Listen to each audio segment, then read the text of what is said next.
Welcome to another episode of On a Tuesday. I'm kind of excited for this one. We actually have, Corey's backstage. He's around. He's just off camera. And we have MachnBird Sparo here to talk to us about some of the things he's been doing in the EOS space over at Cryptowriter. He does EOS weekly updates. He just recently had a Pomelo proposal up about EOS Galaxy. He's super into aviation, which is why we have the rocket behind us today. And you got some builds in the Uplift as well, and you're working on like a kind of aviation museum. So we're really excited to talk to you today. However, it is a Tuesday. So as tradition, marks, we do have to do this.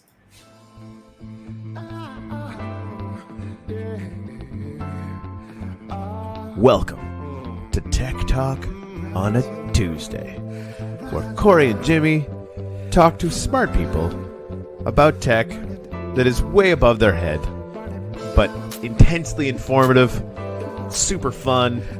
Sooner or later, somebody's going to make an inappropriate joke. We're definitely going to give away a bunch of NFTs.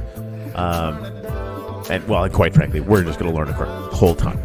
If you have any ideas about who we should have on Tech Talk on a Tuesday, please let us know by adding us in the comments or just finding us. Just stalk us down. It's fine.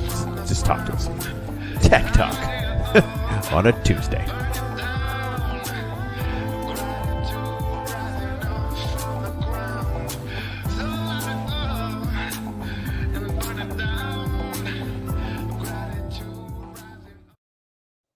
So, MachnBird, the last time that you were on a stream with me was, I guess, last week, where we went through your EOS Galaxy pitch deck proposal. We didn't have a fancy intro like that over there on that channel. On a scale of like 1 to 10, what's your take on that intro? Good, bad? Like it's a pretty throwback piece of history over here. I've seen it so many times. It never stops being a little tiny bit more cringy every time we see it. So, yeah, I met you actually the first time during our Pomelo pitch deck proposal over on the General EOS channel, where you're talking about EOS Galaxy, which was pretty fun. And I actually didn't even put two and two together that you were the person responsible for keeping us all so informed over on the Cryptowriter channel, where you do the EOS Weekly podcast. And that was part of what your proposal was. But yeah, I mean, we can save that stuff for later. Let's jump into like the fun stuff, because I want to know the story behind the MachnBird Sparo name. Right? Hey, before we do that, I'm actually set up to do gratitude. You guys want to do that real quick? Yeah, let's do that. Sure. Okay. Let me just share this real quick. But we definitely need to get to that story. Boink. All right, Jimmy, you want to go first? I'm grateful for time, perspective, and options. It's a good one. Freaking zen this morning. All right. How do I say it? MachnBird? That's it. All right. Cool beans. All right. Well, what are you grateful for this morning? I'm grateful for good-natured networking.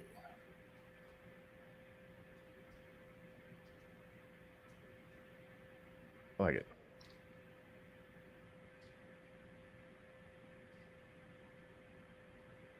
Alrighty.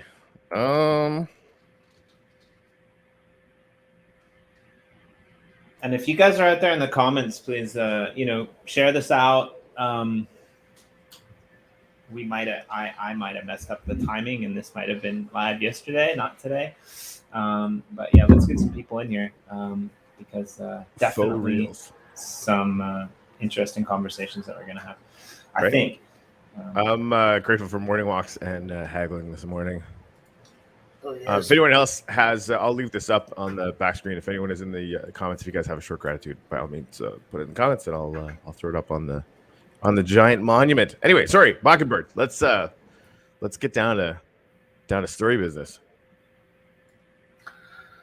Well, the story could go on for hours. And it does have its some origin with the Twin Towers before they went down and after they went down.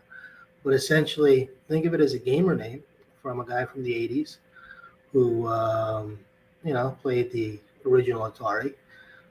Been in Preach, brother. been in arcades, the real arcades, and grew up and watched the internet come to life. So that's my avatar, which anyone who's a computer techie gets the idea. It's more than a screen name. It's a personality. It's what you grow into, whatever. But yes, it's two birds, which again have the story. The birds, if you listen to the songs that bring the bird's name, that tells part of it. But what really stuck was that Mach is the speed of sound. So here you have half jet, half bird, or half techie bird and half nature bird. And coming out of New York Metro, it's essentially, if you were to take a walk over the George Washington Bridge, head over through Central Park, go down through the South Street Seaport, you'd be bombarded with everything that's modern day, all the different cultures. And there's wildlife refuges that almost take you out of the city along the way. So in brief, that's it, but there's so much more that I tie into it. But it's a gamer name.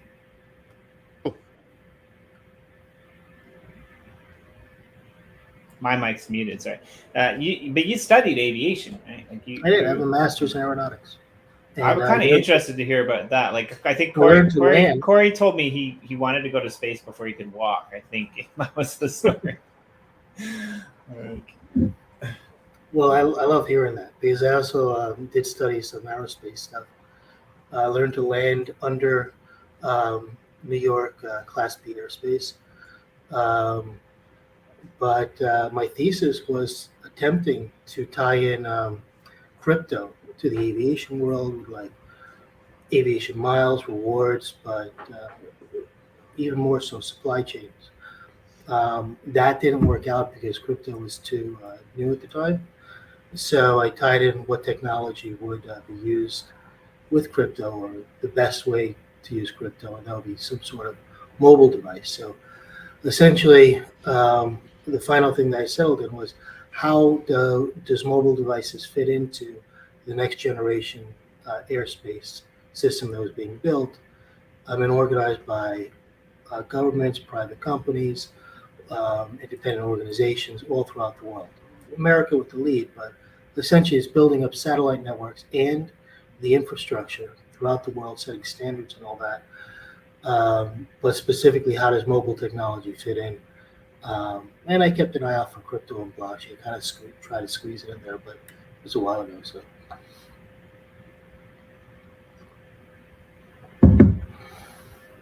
Sorry, I keep muting myself. It's really rainy outside, so it's that's kind of interesting that you try to tie those two things together, and then you kind of you found EOS, and you do these. If people haven't heard of you, there's some really great content that you put out there in the space, and you do it weekly. And you do it over on the Cryptowriter channel.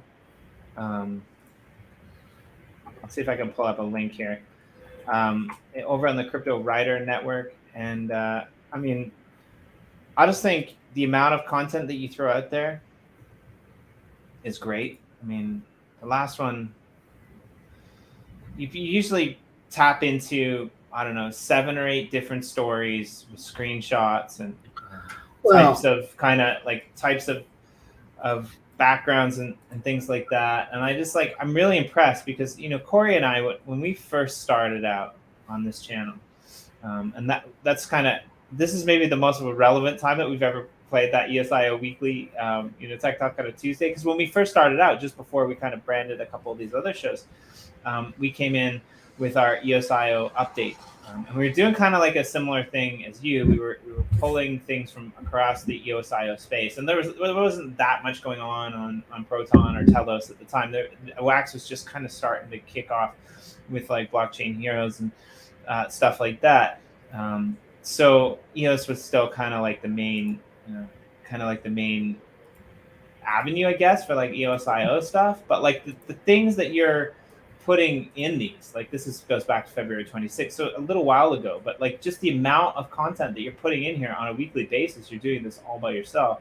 I mean, I just hats off to you, because it's great. Like, this is about the depth level of what Corey and I were doing like back in the day, maybe a little bit, but yeah. So tell us about your love for EOS and why you decided to do EOSIO weekly roundup and your experiences with the Cryptowriter guys, because I mean they're some of our favorite people as well, and what they bring to the space is really good.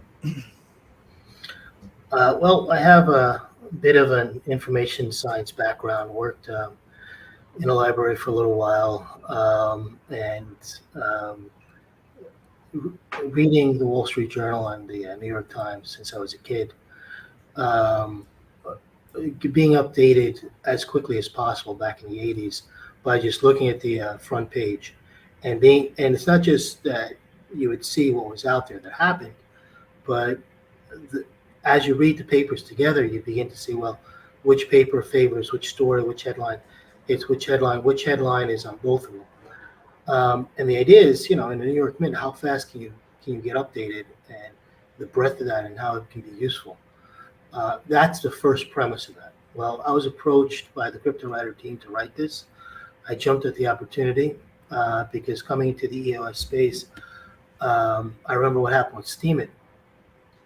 And I really wanted to be a part of helping EOS be resilient. And I knew that this was one of the things that would help it.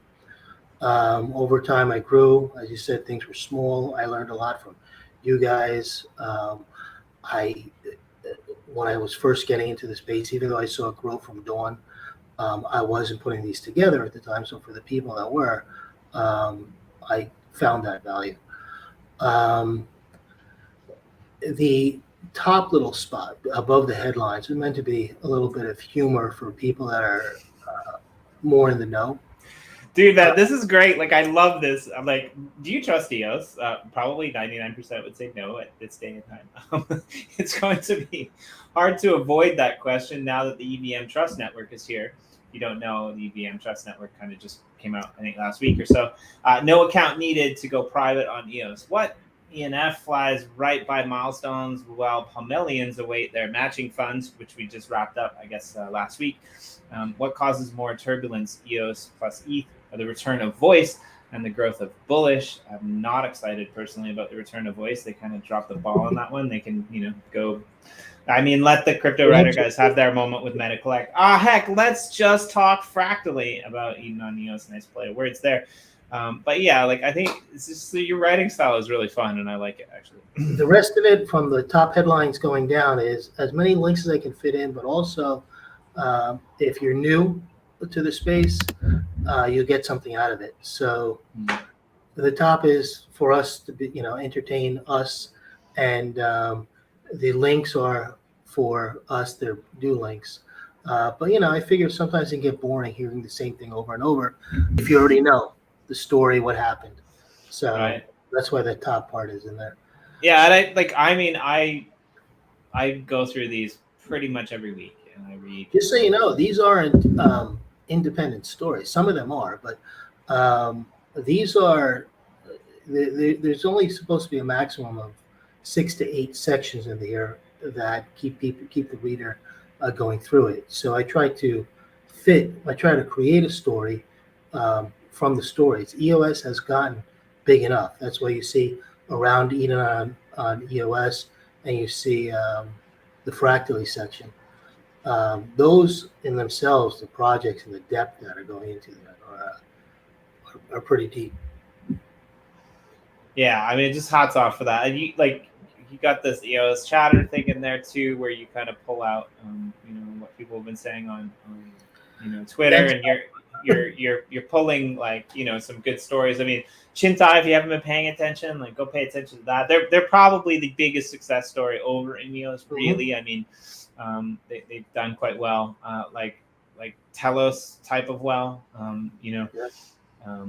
so I'm pretty stoked about that. So yeah, tell us about so that, I mean, that's great that you're supporting that. Definitely go and subscribe over here to EOS Weekly if you want to learn what's going on in the EOS space. It makes my life a lot easier when I have to tweet stuff out, because I can just go tweet these out, which is great. But tell us about your Pomelo proposal, because you had one of those up, which was EOS Galaxy, and it kind of ties into this as well.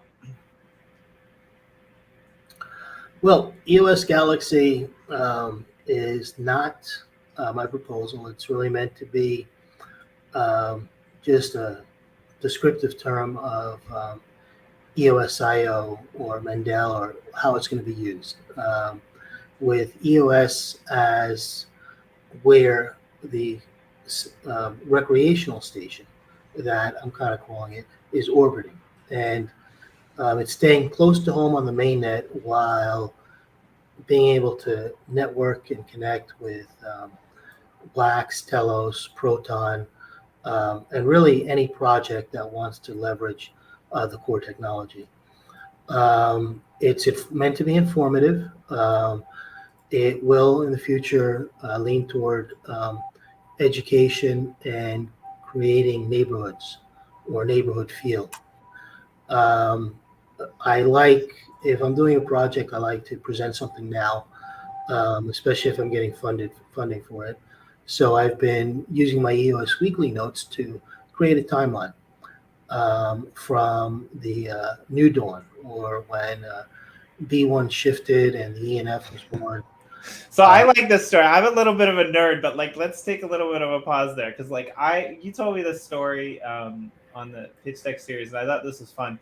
You didn't really pick a random arbitrary date, but you've kind of created your own almost timeline for EOS, where you call it the new dawn. So for people who missed it, what is the new dawn? Where does it begin, and where's the separation between what came before and what came after? Well, first, I don't think I coined the phrase. And even though I think Sean may have said it first, I don't know, or wrote it first. Dawn. Now I know. There's no way Sean could come up with something that brilliant. He's not. I do. Well, neither did I. Dawn was the name of the EOS testing thing early in the day. So a new dawn is kind of the new birth of it all. B1 was holding the keys and all that back in the day. And then the ENF has come in, and the ENF has taken over the EOS Network Foundation. And that's essentially where it starts. But the first entry is the power up multisig, which back in the day was a big deal. That was there's a link to the website there on the timeline if you want at the bottom. But yeah, the power up, when power up came up, people were talking about all the things that could be done with it. And today now, if you hold NFTs, you can get 2 or 4x power up plus some other things, which is great for developers who are loyal to the mainnet, who hold NFTs, make either things cheaper or easier for them. And who knows where it'll go. And it's one of those things that if you weren't part of the community, you may not grasp how excited it was over something that seems so small. And then it goes into the ENF and how B1 shifted and some of the saga and stuff like that. But it's just getting started. But I figure it's a way that I can realistically contribute now on something that people can just go and see. But I think Corey and I left way before the dawn, which is interesting because big on sunrise, especially Corey. But we kind of poured it over. I don't know what our timeline was, Corey, but we kind of stopped doing EOSIO weekly around the same time that I maybe it was a little bit before that, but around the same time that you had the idea to actually do this Uplift blockchain thing. So we've been around, I guess, for a year and 1 month now. Just this is our first month in the second year since we kind of went live. So probably about maybe a year and a half ago is kind of when we started covering more of wax stuff and bringing people into the world, is my guess. Maybe a year and 4 months. I don't know, something like that. But yeah, we've kind of been out of the EOS loop, for quite some time until the ENF came back, really, on this show anyway. So, but we do other things. So yeah, I really love this photo too. By the way, this is your special photo, which is really cool. Meaning in the stars. Are you at all involved with the collaboration between Wax and EOS NFT teams?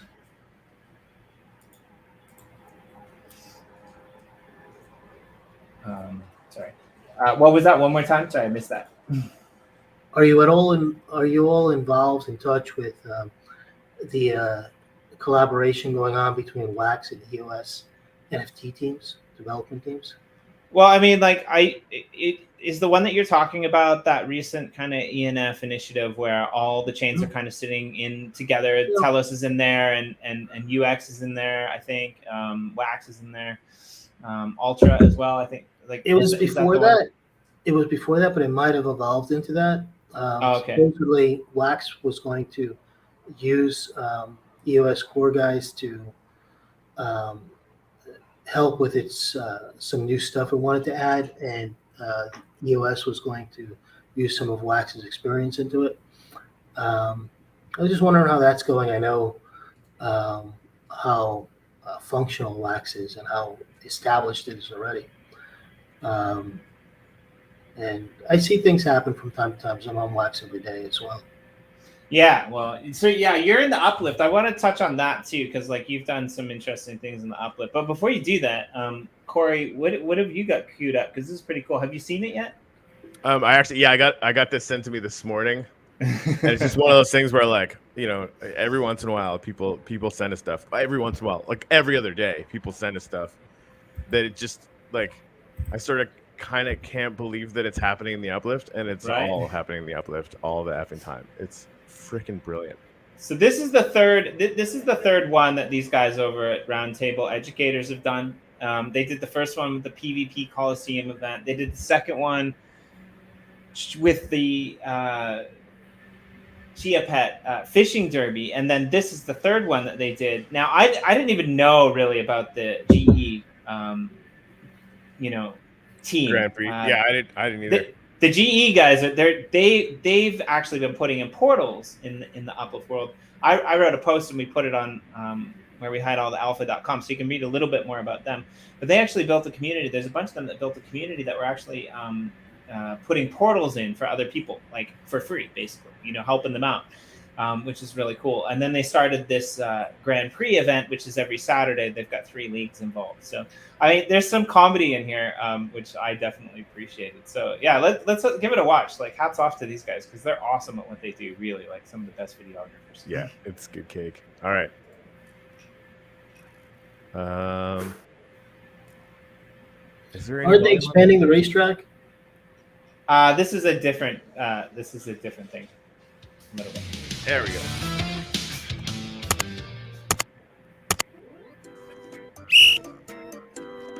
So good.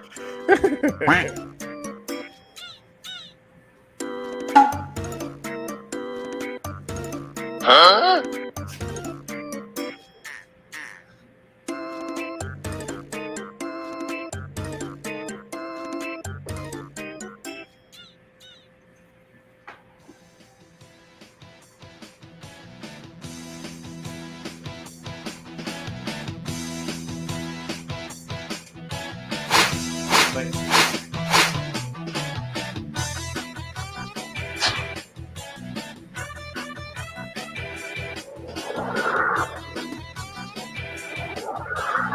That's some smooth Tokyo drifting there. I mean, yep.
Complete with blooper reel. Right? It's so good. Well done.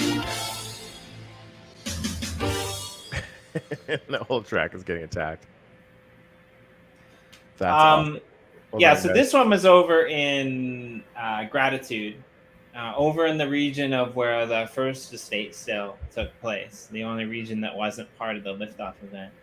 And it was really confusing for me to cover it because it's actually a track, and I thought it was called the Dracula, track or something. But apparently that track has a bunch of different kind of raceways built into it where they can move things, and that was the Dracula circuit that they covered over there. So these guys are completely different than the ones that did the swap lift. I mean, I think maybe Sherazato, or I don't know how to say his name. I think like he's been involved. He's one of the bigger racers in the world. But yeah, these guys have got their own little crew and doing their own little thing. And this is just like one of the things that they're doing. So we're going to do a couple more featured posts on them probably in the next couple of days, hopefully, and try to get a little bit more information out on their events. Apparently they do one every Saturday.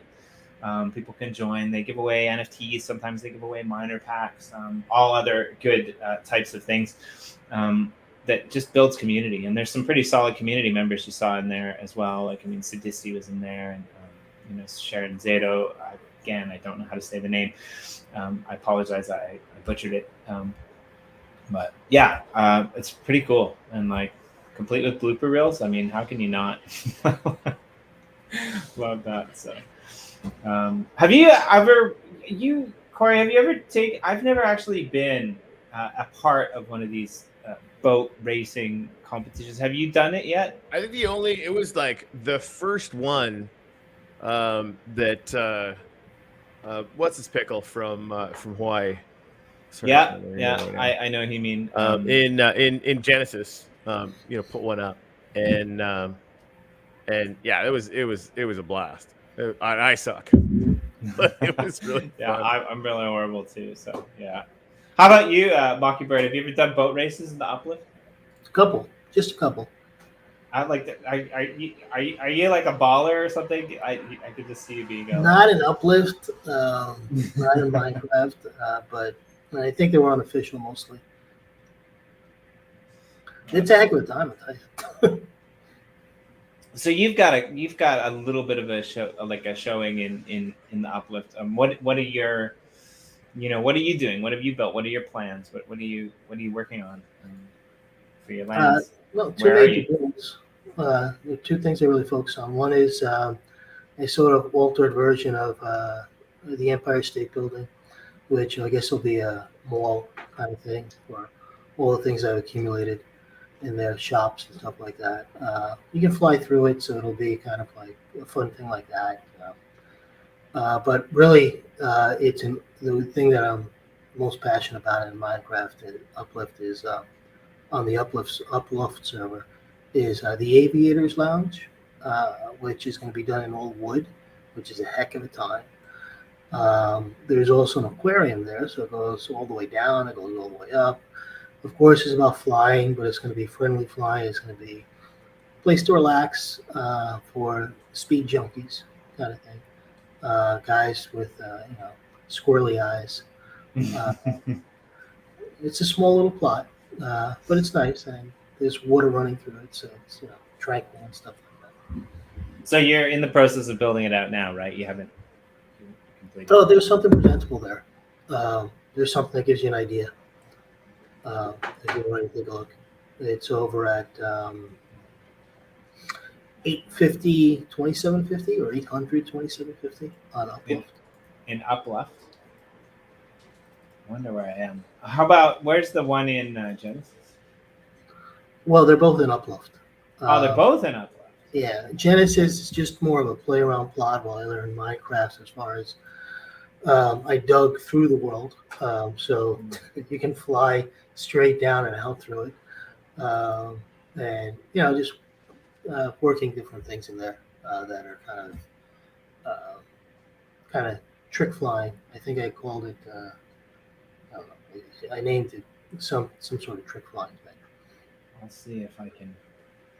I'll see where I am. in Uplift. I'm not sure how close I am to it. It might take me a while to get there. I can't remember where I last left off. I don't spend that much time in Uplift. What are your thoughts about, where the Uplift is headed, right? Like, I know you've been here. You're an EOS guy, but like, Wax, EOS.io is Wax guy too. It's kind of like becoming one of your things that you're getting more and more interested into that space. I guess you're probably aware that we're going to be, dropping DAO tokens and porting towards potentially, other chains, and we were going to do the DAO tokens on Ethereum. And like, as a person who's been, into blockchain and crypto and following EOS closely, what's your take on it? Minecraft is, it's, I can say perfect combining to try and combine crypto with, but that story will go on forever. So like I said, there's so many people playing it. There's such a positive influence behind it, and the people who do play it, team working, something that you can meditate on. You can play alone. You still want, and even if you play alone, you want to play with people. The name behind Uplift and the mission statement is beautiful. And I looked at a couple of other projects that thought of doing crypto with it, and they're nowhere near what Uplift is doing, as far as what I found. And more people should. The other thing that gets me, I kind of just realized this. I knew it, but I didn't really pick up on it. I know Microsoft bought Minecraft, but the amount of people that are in there compared to the money that it makes, it's really not that much, which kind of coincides with the type of people that play it. They're passionate about it, and they want. And everything I hear is they want to. It's about keeping that core thing intact, which again is which. Sounds over and over again with the Uplift gratitude ceremonies and everything like that. So I love it. It's a heck of an undertaking, both in passion and what has to get done to make it a reality. I mean, Corey, how many times every single week do you say, like, this is going to become a genre? It's not going to only be us. There's going to be like so many other projects that like are doing it, but like I think we've got kind of a head start with the community and things like that, and it's kind of nice to hear. You right, exactly. It's what and it's always been this way, and I think everybody needs to start thinking in terms of this anyway, right? Because if an AI can do it, an AI will do it, right? So we have to figure out, what is it that isn't being done in the space that should be done, and preferably that can only be done and or valued by people. And the gratitude practice, the sort of bent on culture and play and community, like this is all really, really human stuff, right? Like you can't outsource to an AI going and having fun with friends. That's just not, you know what I mean? Like that's not going to work, and you wouldn't want to do it anyway, right? And so like really focusing in on those things, and the art and the creativity of it, right? It's that action, that very, very human action that we're focused on. And again, other projects are going to figure this out, right? Like that, there's no moat around that. But I think you're right. I think we have a pretty fun head start on that. We'll be quadrupling down on it as we go. Yeah, AIs definitely eat salad. What's that? AIs definitely eat salad. Oh yeah, for sure. I don't know what just happened. Did I just have a small? No, it's gonna be really bad. AIs eat salad. AIs eat salad. You don't make friends with salad. You don't make friends. Yeah, dude. I think you've just lost your mind. I think this is it. This is the moment that it happened. There was something in there. I mean, my head's in the clouds. It's aviation.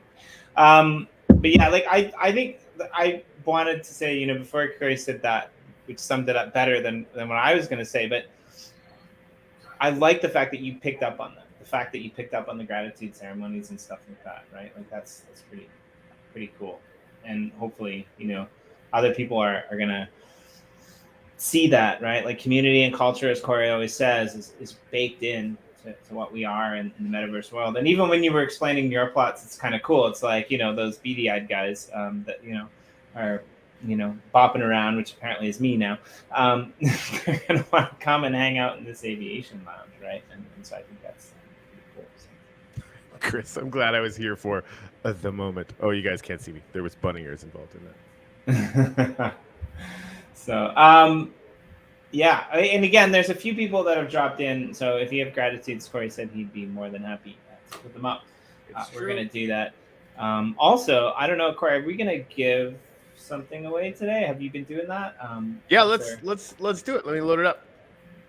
Yeah, if anybody wants to throw, there's 4 people in here. Throw some wax counts in here. I'll give away some shards, and I'm going to give away a million upliftium to one of you. So, assuming that we don't get flooded with a whole bunch of things, if it's only 4 wax addresses, I'm going to give up a bunch of shards, and one of you will get a million upliftium from my personal stash, because I'm really grateful that you guys are here. And again, tomorrow we're going to be coming, and I guess we'll be here at 10 a.m. Eastern Standard Time for the next 3 days. We're going to be going, or some people from the team are going to be going through the white paper, basically page by page. We're thinking it'll take 3 days. It might take more. It might take less. It kind of depends. But yeah, come and hang out and ask any questions, or hear, what is in the back end of the white paper. And I guess like our snapshot will happen very soon. We'll be dropping DAO tokens, the first round of DAO tokens very soon, to land holders, rail holders, and also people who have been burning upliftium. There's actually 2 ways to burn upliftium, and the one way is pretty, we send it to We Save Uplift. The other way is just burn it from your wallet right on Atomic Hub. We're tracking both of those. Or you can, get services, upliftium services. There's a requisition form that's been floating around Discord. We'll probably post it on the socials. I already did. It's right here. And so picture installs, portal installs, like that. You don't have to put them in right now. You can pre-order those, which I did a whole bunch of. There's a couple things floating around in our Discord where the numbers were actually higher for people burning upliftium than they were for the land plots. But as people, FOMO into this, I think it actually just got to parity. Got to parity. It's going to end up being where the burned upliftium is going to be per amount, per capita. That's the wrong word, whatever. But we'll end up being less. I think it was just a function of like that pool is static, right? So the number of people that are whaling into that now, the shares are going to be spread out a little bit, which is good, right? Like we wanted to make sure that we benefited as many different constituencies in the uplift as possible: landowners, gallery owners, people that are using the upliftium, people that are just part of the upliftium ecosystem with miners, and people that are buying it or whatever. So and I think it's balanced out pretty well considering how fast we're trying to get it done. Yeah, I like it. So, MachnBird Formula 38. Here comes a shard. What's up? There's only 1 wax address in here. I want to send out more shards and some upliftium. So Chris, everyone throw some wax addresses in there. Andre, I mean MachnBird Sparo. If your YouTube's open, throw yours in there. Yeah, Roger, just leave it in there. Roger was saying Melo's requested 50 pictures in a portal for the rabbit gallery I'm doing. I still have the lithium sitting in my account. When do they take it to burn? Yeah, just leave it in there. It'll be. It might take. There's a bit of a backlump, but they will pull it out. I think mine came out today. So, Rustic Gallery. Yeah, no problem, man. So Rustic had a bit of a problem finding his plot. Which is, because the maps have been acting up. So again, like if you guys have, issues, feel free to reach out to anyone on the team, DM us or drop something in the support channels or in the chats. Like people are always willing to help. That's good. And my pleasure, man. I'm excited to see what you come up with, Rustic Gallery. So how about you, MachnBird? Do you have any questions that you want to ask or other things that you're involved with that you want to talk about or you want to throw out there? The floor is yours. What do you got? I'm surprised how fast the DAO is coming together. I have tons of questions. I'm going to be looking at the white paper thing that you guys are talking about, the read off and comments and anything like that. But yeah, I mean, Well, I mean, just if you want to connect- ask a couple now, you probably could. I mean, we would go. I didn't have anything on the top of my head. I just knew that I wanted to dive into it. Yeah, I'm I excited about guess that. And I think sorry, go ahead, MachnBird. I heard that it'll be claimable. The DAOs will be claimable via the MetaMask. Is it going to be on ETH? Is it going to be on Binance? What's the cost to claim these things? And how are they going to be used off of Wax? So yeah, so the way that it is claimed is first you kind of will go in. We're not 100% sure, but like we have a good idea, but I don't think we've officially announced it yet, so I don't want to do that. But you'll basically go into the platform and you'll say, I want to claim these tokens. And once you say you want to claim these tokens, then at a later date, you can go in and you can actually claim. And the reason that we're doing that is because the DAO tokens will be based on, will live on Ethereum, but depending upon when you claim it will depend upon the gas fees that go up and down. There's a couple other things that are kick-ass devs on the back end are working on that are really exciting too, which might make people really happy, but I don't think we're going to say that yet because it's not 100%. But yeah, I think the process is going to be fairly simple, fairly straightforward. So that I think that answers the first part of your question. Now, as far as how they're going to be used, Corey, maybe you can talk about like, the DAO tokens and what kind of, implementation they'll have within the overall ecosystem of the Uplift Yeah, I mean, world. the biggest thing is like we're legitimately going to be running everything, through that DAO. We're actually working on the operating agreement now. Like it basically is running all through a Wyoming DAO LLC and right. So like everything that we do is going to be running through votes from positions to budget to allocations for different things to what we should focus on next with the dev team and what priorities we should set, yada yada yada, right? Like we're going to be doing all that stuff. And the between me having bought the entire company almost myself, like I obviously have a big chunk of DAO tokens, and the team is going to be awarded a big chunk too, right? So like we're going to be able to handle all of those things internally, but the voice of the community will be registered in real time at all times, which I think is really, really good. And I think the amount of DAO tokens in the hands of the community is only going to increase over time. I would imagine. I shouldn't say that. I think Tuttle actually wants to buy a bunch of them because he's not fucking around. And the main reason why she wants to do it is this. One of the things that we're putting in the operating agreement, and we have talked about it, but I think we announced it over the last couple of days, is revenue sharing, right? It's kind of how we're going to pay ourselves, but at the end of the day, it's also how we're going to pay everybody else. So as long as we have a certain amount of runway in the coffers, I'm thinking probably about 90 days, but I think this is something that can be variable and the DAO can vote on this as well. Then 30% of revenue above that is going to go out to the DAO token holders, right? So that's me, that's the team, and that's all of you. And that could end up being a really, really good reason to own these DAO tokens just on its own, right? Because we're not stopping.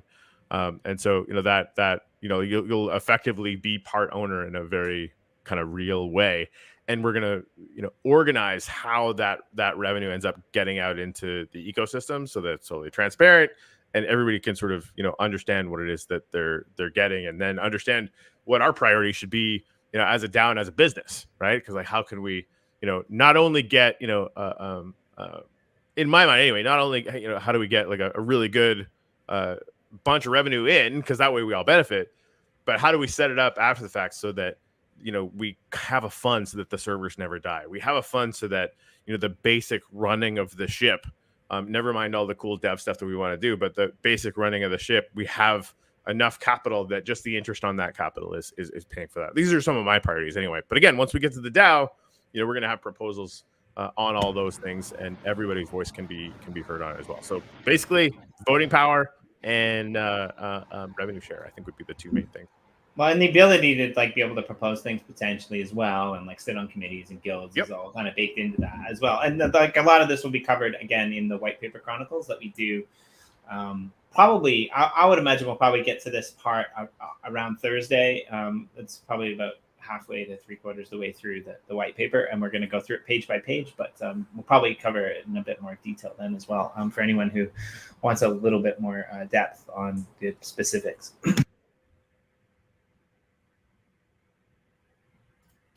I don't know whether that silence is, happiness of joy of Yes. approval or. Hey, Roger, can you fire me your wax address? Anybody who's putting 50 pictures in a portal up, I want to donate $1 million Upliftium to the cause because it's cool. Yeah, Roger's got a really cool Andre, I gallery see all of your messages in Twitter, and I'm gonna read them slowly after we get out this show. It's a pretty cool little gallery too. Shit If you've seen the outline of it. Yeah, it's going to be interesting. I always get a little bit worried about the whole PG-13 thing, but I'm like, they know what's up. We're good. Yeah. Okay. Fair enough. I think it's fine. I over worry. That's the only reason. Yeah. I mean, my missus has a Playboy symbol on her shoes, so it's Is there a story there? I feel like you can't just say shit like that. No. Like they're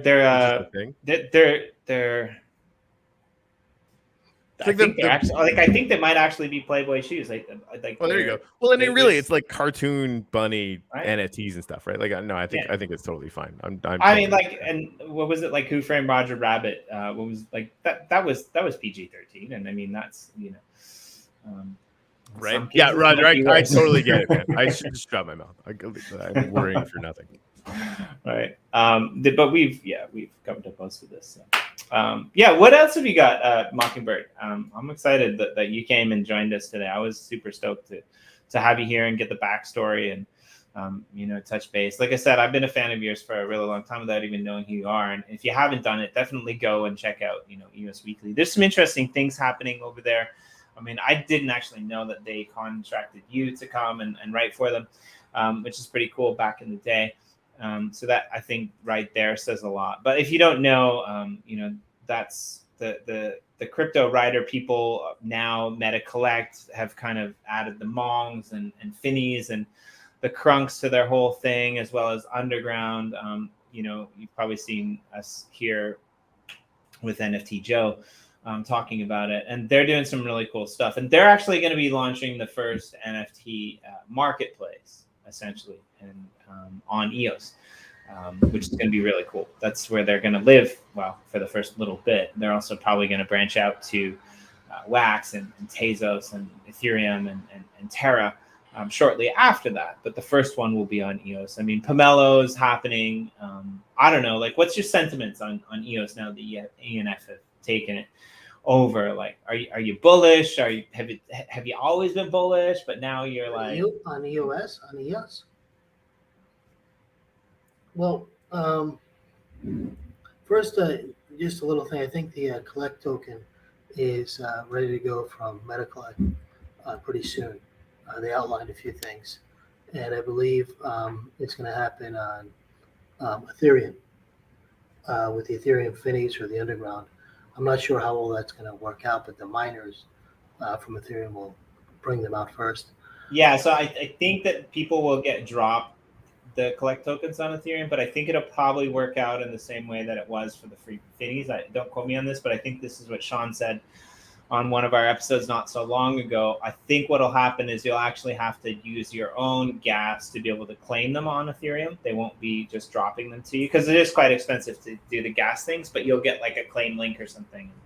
I get maybe it'll be similar to like what we're doing with our thing, but again, don't quote me on that. But yeah, like I think I heard that correctly as well. They are going to go out on Ethereum first. Sorry, continue. No, yeah. Ultimately, it's a multi-chain thing. The Mongs are their own thing. Crunks are their own thing. But I actually slipped my mind what I was going to get into, and I knew it was. Am I bullish on EOS? When I was studying crypto early in the days, and Andreas Antonopoulos was the main guy I looked into, because I'm really a libertarian, and this guy, I mean, he's paranoid out the kazoo, but the paranoia is so logical and clear. And if you look at him, like just last year, he put up his own studio on the road, and he went into how he did all that, how he could make it from the neighborhood and all that stuff. And he's talking about all this stuff, and functionality is like under his voice there, underneath everything he's saying. and Bitcoin is not functional. And when I first looked at it, I knew it had to be. I knew it had to be functional because when you look at aviation, the airline miles, the international borders, the supply chains, what blockchain's an accounting ledger. That's what it is. The internet was overrun by, let's say, the hitman mafia guys, and now the accountants are coming in and dictating what goes because it's just too big. Amazon and everything just got so big. Blockchain is needed. If you look at Amazon when it started out and when Bitcoin started out, there's some correlations there. So function, and this is the peer-to-peer economy that's coming in. Things that will change governments with the voting that's happening on EOS. I'm big on Fractally. Actually, the third use case for my ROS EOS Galaxy Pomelo grant is a Fractally team. Am I bullish on EOS? And that's not even part of the question, because if you go into anything that Ethereum does, even those ERC20 tokens, they don't work well. They just don't. Every time I try to do it, things work, but ultimately, in culmination, moving that value into reality, and even just living on that chain. I got triple charged for a new game because first it rejected my transaction, and then after it rejected my transaction, the app requested that I reclaim it for the app, not for the Ethereum. So I had it in my Ethereum thing, and I didn't have to pay the Ethereum gas fee. I just had to pay another BNB fee. It's in there, but the app refused to read it until I paid a transaction for it to claim it. After it knew it was there because it told me to claim it. So I mean, the stuff just never works anywhere near as much. I personally get really confused with Ethereum as well and certain things. So we're actually going to be putting together I'm going to be putting together another article on hopefully how to set up a MetaMask wallet and stuff like that soon for people who might not have one, so that how to deal with this DAO token stuff. And there'll be team announcements going out, maybe articles or little one pagers that'll give you hints on how to do this. We're going to try to make this transition for people to get their DAO tokens or show their intent to get them as seamless as possible for anyone who's coming from the Wax or the EOS space. However, I think it goes both ways, because people overthink it when they come from Ethereum over to Wax, and they're like, it can't possibly be this easy, can it? So I don't know, but yeah, I think I'm interested to see how this EVM works out, because I've kind of I've lost a little bit of faith in EVMs, right? I get it, it's great, but 2 years ago when I was sitting on DAX and DAOs that were doing DeFi, hailing the next kind of place to be in the DeFi sphere as EOS, because it was fast, because it was easy. Nobody could figure out how to set up wallets, because that's the problem in EOS, right? Claiming things isn't that difficult, but until Wombat came along, it was almost impossible to set up a wallet, right? So each chain has their own kind of drawbacks and things, and I'm excited to see how that works. But I definitely want to have you come and maybe do an update with us over on the Writer channel on the show that Corey and I do sometime.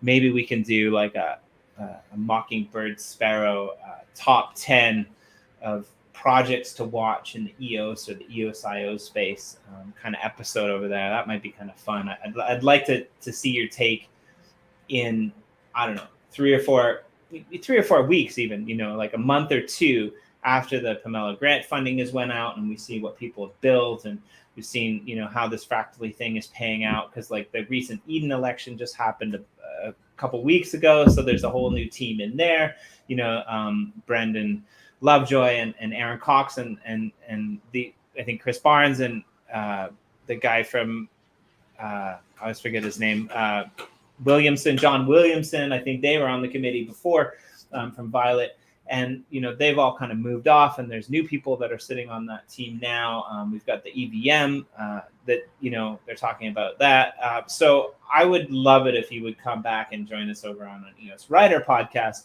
and maybe give us your top 10 after a month or two. And can I take you? Can I take you on a quick flyby through the city on my little bike?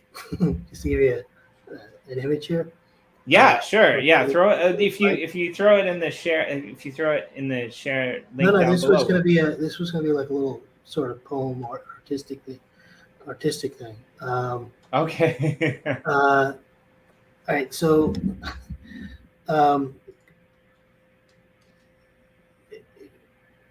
looking at blockchain and looking at EOS, anyone who's played games, you kind of, there's like a two-tier to the game. There's like what you have in your inventory, what you have in your chest, what you have in your home, wherever you place your bank, and then when you're out on the adventure. EOS is like that adventure. Wax is like that adventure. And business is not like that, because business is dumb. Business is slow. Business doesn't lead. It doesn't innovate. Some do. But even those who innovate still have to get dumb and then legal up. And that's not what flies. It doesn't fly. Safes do not fly. Planes are not safe. If you're in an airplane and you're going down, the propeller's still spinning because the air is still going over. And if you aim between the trunks of the trees, these are things pilots learn early. If you're going down, don't look at the trunks, go between the trunks. If the wings come off, they come off, and you slide in. Planes are not safe because safes are heavy. And safes require a lot of, the weight in an airplane requires a lot to manage, even in the supply chains, because they're not ships. You can't just throw stuff in there, 2 weeks later, get it, and whatever's there. Everything is designated. And when you're on an adventure, if that crashes, if you lose a game, if your guy dies, you go back to your respawn point. Well, proof of work systems, Ethereum, Bitcoin, not ERC20 tokens, but they could be the respawn point. For businesses have operating departments, operating cash flows and things like that. That could be the EOS, the Wax, and they could look at it as, look, if that's gone, the company's still there. The assets are still there. There's still going to be revenue coming in. And that's why Bitcoin can be wrapped, things can be wrapped. Snapshots of dApps and stuff like that could be done. If one looks at it like that, you can just fly with delegated proof of stake. You can fly with maybe what Fractally will become. I'm not sure what it's going to become. And then you can just bank on the other stuff. And that's not how it's looked at today. But that's kind of what the Lightning Network is kind of saying it's going to do. But the Lightning Network is you're handing over keys, where you're not doing that with EOS. So this is difficult for me because I'm trying to listen to what you're saying, but all I'm hearing, and Corey might resonate with this, is we have NFTs that mark out people's little areas in the metaverse. And right now that metaverse is built on the blockchain layer, which is also built on the layer of Minecraft, right? But that could be plugged into so many different things. When I think about NFTs, when I think about art, when I think about some of the early stuff that Corey did with music, as NFTs. When we think about some of our favorite guests on the show who are doing games with NFTs or other metaverses with NFTs, that's where things start to get exciting, right? We've got the Rocket Gallery over there, or the Mall Gallery doing, fan art or real art of people who have poured it into the blockchain industry. That's a tangible asset to me, right? It doesn't. Right. The token price goes up and down. Maybe the token might die, but that NFT is actually a piece of art that you own, which is really exciting, right? I think that's maybe where my allegiance for blockchain lies, right? That proof of ownership, to be able to say that you own these, right? Not that token that you speculated on and the price went through the roof because nobody's using it, but people think that money go uppy is going to be here, and we're in that space. I don't know. I'm kind of starting to think that right now, at this point in time, we're in that space where people who bought into this in 2017, 2018, we've kind of been around, the merry-go-round a couple times. Like, we kind of know what's going on. We kind of know like where we should be careful. But then you have these people who have, bought in, I don't know, at 50,000 that are down and they're freaking out because the whole thing's going to crash to zero. Yeah. It's really I'm with you. I'm with you. You talk about the NFT, and MachnBird Sparo, the name, is essentially like an NFT. And when you have an NFT, the NFT is not about blockchain. Crypto is about ownership, but that's just the starting point. The NFT is something that can connect. It's a networking. It's a networking base, networking ground. So somebody has this beautiful artwork, but now how do you like it? How do you attribute it? Well, what can you do with it? Where does the advertising come into it? And all that little stuff can be done with crypto as well. So having a double level thing, but that can't be getting the NFT on there and presenting it can be cumbersome, and it can be highly secure. But then what you do with it, it can't be slow. It has to be something that the art is there, and I appreciate the art, and the technology I almost don't see, So that's. Well, other than us porting to a DAO structure and doing like revenue sharing, getting people's opinions, like getting people more interested in doing promotions and events, contests over here in the Uplift world, the thing that I'm most excited about in the space, honestly, which is weird because it's not really even in space, is the opening of the Meta Collect art gallery in Australia.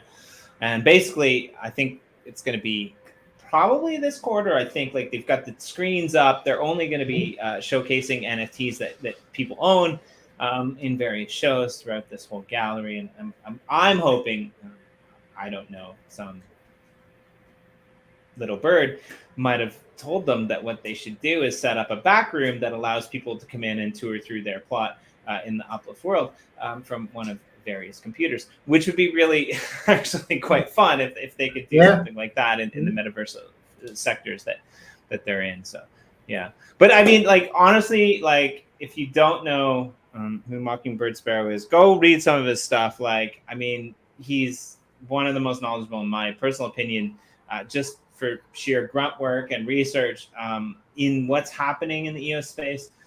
He covers it more thoroughly than anyone I personally know.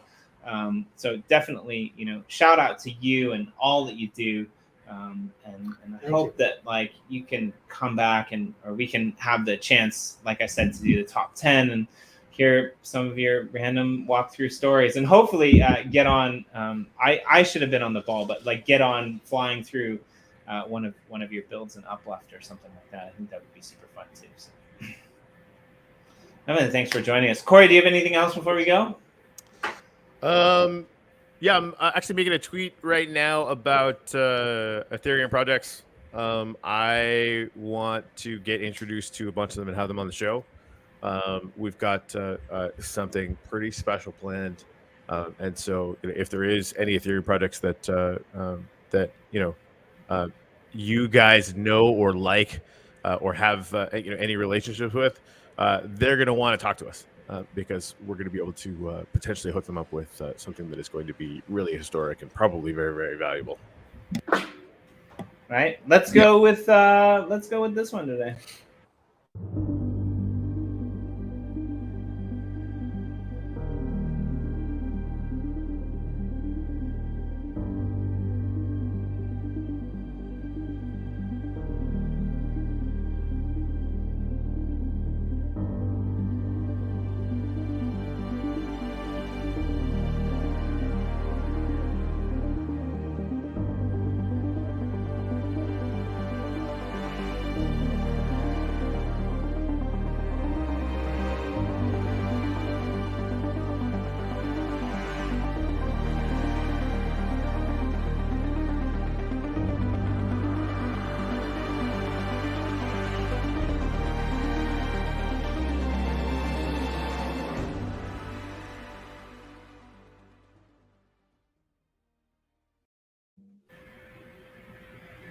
You're muted there, Home Slice.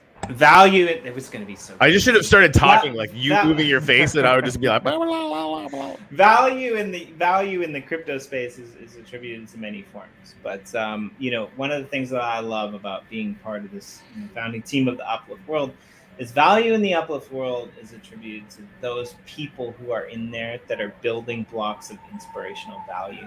Go online to your Google or your Yahoo, search building blocks of inspirational value, the Uplift World, and read through those archives, because there's some pretty amazing things in there. And I just want to thank you guys all for being a part of this ecosystem that we all share together. Corey, give us a chop. I can't. I'm not even.